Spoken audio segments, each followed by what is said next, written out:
Here at PNM, we have a major initiative to move forward with a wholesale change-out of our relay package and bring to bear the latest technology on system protection and also have reliable, robust packages that are going to last for many years to come. There's really two lines that are most critical for the reliability of the New Mexico power grid. These two lines serve the Albuquerque load, and when we lose one of them, we have to take very quick action to restore stability limits and thermal limits. So we always have to be prepared for the next contingency. And when we lose two of them, that would really present us with a possible voltage situation where we would have to shed load in the Albuquerque area. So it's very important to maintain both of these lines and that they are restored very quickly if they do have a fault.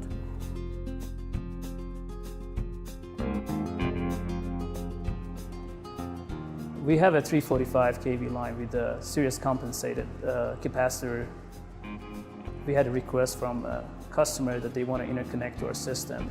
And we kind of had to bisect the line close to that point of interconnect that would put us really closer to that series capacitors at one of our stations, and it caused this line to be overcompensated.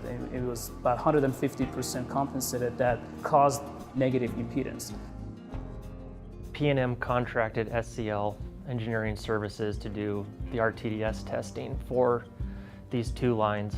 They came here to test the SCL 411L relay, as that was going to be the primary protection that they were going to use, and at the same time they were willing to do a pilot test for the T400L. So the customers got a chance to see firsthand how the relays would perform. So they got to actually see the traveling waves generated from faults inside the RTDS plus the response of the relays. And we were able to pull the event records, show them the waveforms, and that gave them the confidence that the relay was going to perform correctly. So at that point, they felt comfortable connecting these relays to direct tripping. Not only we found it to be very helpful, but necessarily for us to protect our line, because in our situation, our traditional step distance zone protection, we couldn't set zone 1 again because of the negative impedance. It was impossible to set that. And in case we would have lost our line differential or communication channel, we wouldn't have fast clearing type protection on this very important line in our system.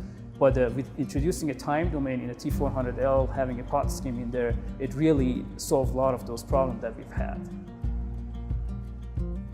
The T400L is one of those kind of breakthrough technologies. It really does bring to bear a whole new level of system protection in a beautiful, simplistic design, a much faster speed, much greater accuracy within a package that is, again, less complex for testing, less complex for relay setting. So again, this is really, in my mind, one of the most watershed moments in relay system protection history. So PNM's proud to be the first utility to actually put in service the first SEL T400L relay for transmission system protection. We decided moving forward, our 345 kV line standard would have a two 411Ls with a T400L. We will have now a faster protection, but it's improved as well. And we will have the traveling wave and time domain that will complement our traditional phase-based relays. Everything is just changing much more rapidly than it used to. So I'm excited that PNM is embracing this need for new technology and incorporating all of this onto our grid to make it safer for everybody and more reliable. We love the idea of new technology. So as we look to the future, these are absolutely ideal applications for us to effectively create a smarter grid, a much more technologically advanced grid, and something that's more robust for our customers in the future for reliability.